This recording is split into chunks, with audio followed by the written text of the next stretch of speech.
Welcome to Rising. Excited to bring you the news today, yet again, with Niall at my side. Nice to see you, my friend. Always a pleasure to be here, Robbie. A lot of news to get to yet again, even as Thanksgiving looms just around the corner. The giant turkey looming behind us. The shadow of the giant turkey. Before we get to the giant turkey, Robbie, what is on your radar? Well, have no fear. Despite recently making a pilgrimage to Mar-a-Lago to beg the president-elect for forgiveness after years of anti-Trump commentary, MSNBC's Joe Scarborough and Mika Brzezinski are still supplying their increasingly shrinking audience with the same tired and worn-out mainstream liberal diatribes. This was evident on the show the other day as Scarborough ceaselessly praised his friend, frequent guest, Axios CEO VandeHei, who recently won a journalism award from the National Press Club. Journalists love to shower each other with awards, with affirmation and applause. In fact, Scarborough played a clip of VandeHei's award acceptance speech and then exhorted everyone else on screen to please clap. Let's watch that clip of the speech and the reaction from MSNBC. Everything we do is under fire. Elon Musk sits on Twitter every day, or X today, saying like, we are the media, you are the media. My message to Elon Musk is bullshit. You're not the media. You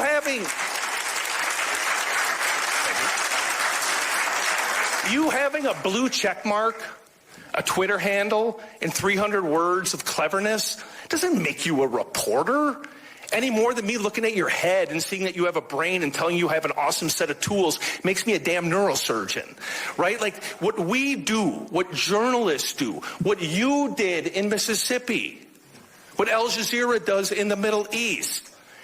You don't proclaim yourself to be a reporter. Like, that's nonsense. Like, being a reporter's hard, really hard. You have to care. You have to do the hard work. You have to get up every single day and say, I want to get to the closest approximation of the truth without any fear, without any favoritism. You don't do that by popping off on Twitter. You don't do that by having an opinion. You do it by doing the hard work. Yeah, come on, slow clap, everybody. Whoa. First of all, I've got to say, extraordinary content. It needed to be said. So I wanted to show the reaction there from Joe and Mika and company because it's such a telling example of how the mainstream media has gone wrong. Liberal journalistic institutions are not failing because Elon Musk is mean to them. They're failing because they have lost the trust of the American people. They got important stories wrong during COVID, Hunter Biden's laptop, Russiagate, and so on. And despite these failures, they have become smug and self-congratulatory.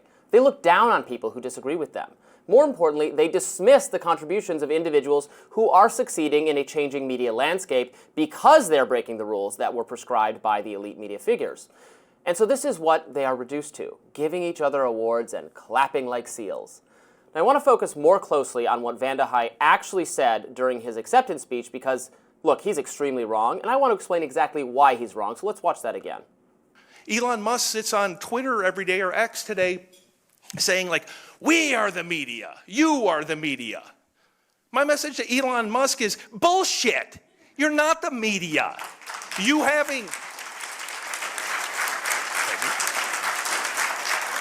having a blue check mark, a Twitter handle, and 300 words of cleverness doesn't make you a reporter any more than me looking at your head and seeing that you have a brain and telling you have an awesome set of tools makes me a damn neurosurgeon. First of all, the idea that VandeHei, the CEO and co-founder of Axios, would make fun of people for tweeting 300 words of cleverness is insane. Axios' mantra is smart brevity. Their very business model is writing extremely short, tweetable articles. VandeHei actually wrote a book about this approach. It's called Smart Brevity, The Power of Saying More with Less. In his Axios write-up of the book, he encourages writers to keep it short and keep in mind that you'll be lucky to have readers' attention spans for more than 200 words. I actually think there's a lot of merit to that. It's one reason I've pivoted substantially to video over the years. I found it easier to keep people engaged for longer in this format, the format you're consuming right now, than it is with written articles. Keeping your written commentary short enough for social media is a fine strategy, so why is VandeHei making fun of people who write mostly on Twitter X? Well, we actually know why. He's not talking about professional journalists who are active on X or social media elsewhere. He's talking about people he derides as amateurs, independent commentators, influencers, content creators who have thrived in this new alternative ecosystem unleashed by the major online platforms. People who are doing the work of informing the public without the mainstream media's permission or approval. VandeHei's comparison of journalists to neurosurgeons is very telling. He evidently thinks engaging in reporting is a lot like performing brain surgery, a task that should be reserved for the experts, the credentialed, those who have spent countless years and hundreds of thousands of dollars learning, honing, and perfecting their craft at elite educational institutions. He's wrong. Neurosurgery is like that. Journalism is not like that at all. Take it from me, someone who worked primarily as a news and commentary reporter for 10 years before switching mostly to the role of TV host. Reporting is, in fact, something anyone can do.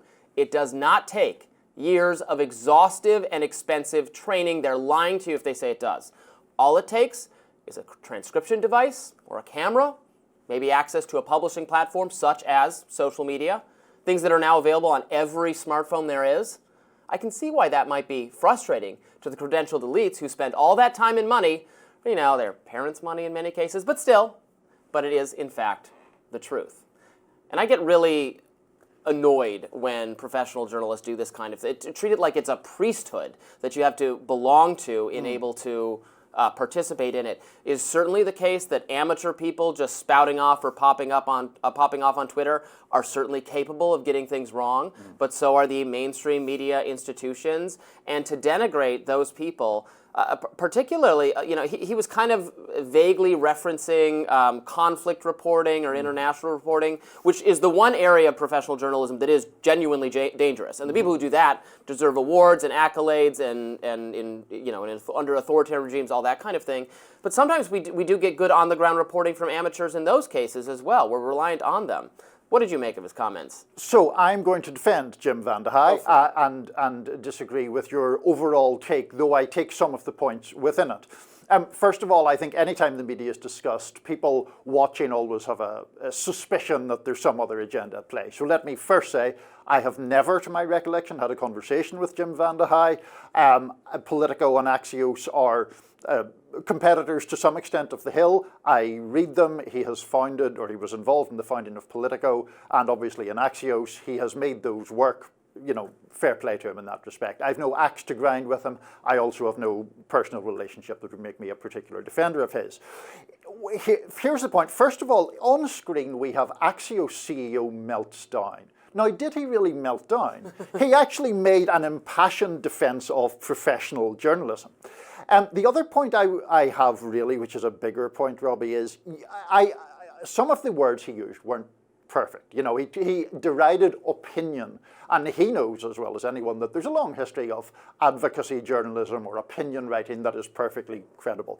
The problem I have, I think, or where I would disagree with you, is sometimes I think independent journalism and that label is raised up as if it is sort of whiter than the driven snow, and all the fault or agenda or bias is on establishment media side. And sadly, I don't think that's true at all. I at one point was very excited about this growth in independent media.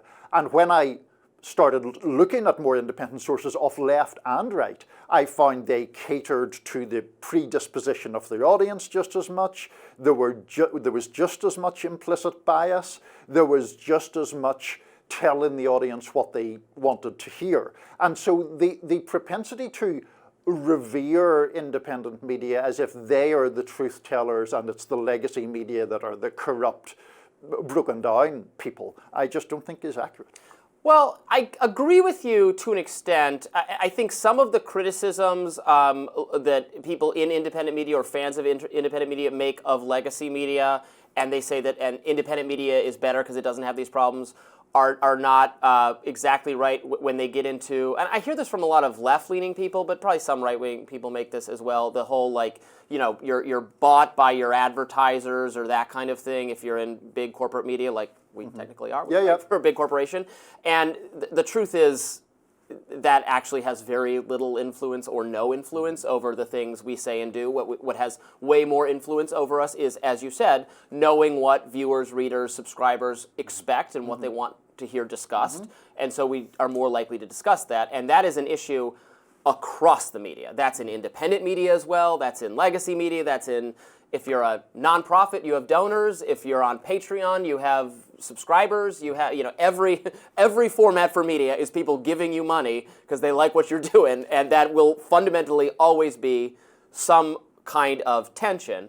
But what I do like about at least many independent content creators are, I think, a little bit more transparent that is their business model and that is what they're doing and that they have perspectives and biases. Even when I was doing news reporting, I'm an opinion-based journalist for a magazine, and I have a perspective and an ideology that I try to be very open about, but you should always take what I say with a grain of salt based on that. And I think that's there's always a lot of reporting in legacy media, and this commentary kind of fell in that line where there's so much disparaging of social media from people coming out of a business model that was disrupted by social media that sounds to me like sour grapes. I do. It sounds to me like people whining about that. I do take that as a fair point, and I do think that it is simply not true to suggest that people on X or people on any other form of social media are inherently not journalists. I mean, as you pointed out in your radar, for a start, lots of professional journalists are on those platforms, but the thing, it's a bit like when people talk about music, there's an old saying in music that there aren't really genres, there's good music and bad music, right? With journalism, there's good journalism and bad journalism, and that's not dependent upon the platform that it is on or the format that it is in, really. To your point about resources, I do think that if you have the institutional weight of the New York Times or the Washington Post or the Wall Street Journal behind you, it is easier to go against what you might think to be the general consensus of your readership than if you are a sole proprietor, for want of a better word, where you are dependent upon those subscriptions wholly and solely, and sometimes I think anything that cuts against your reader's inclination goes badly for those people. That's why we've discovered the magic formula, Niall. Exactly. Where some of the people listening, watching, etc., like what I have to say. Some of them like what you have to say, and vice versa. And we have a debate and argument about it, and we let people decide for themselves. So exactly. we present a wide range of perspectives while still giving people, what they're tuning in for. So like one big happy family around here, Robby. We're perfect, that's what I'm saying. All right, lots more to come on Rising today. We've got some great interviews. Malik Abdul will be here to discuss the Trump cabinet picks, and a bit later, Brianna Wu will be talking about this latest transgender bill that Nancy Mace is pushing on Capitol Hill. Stay tuned.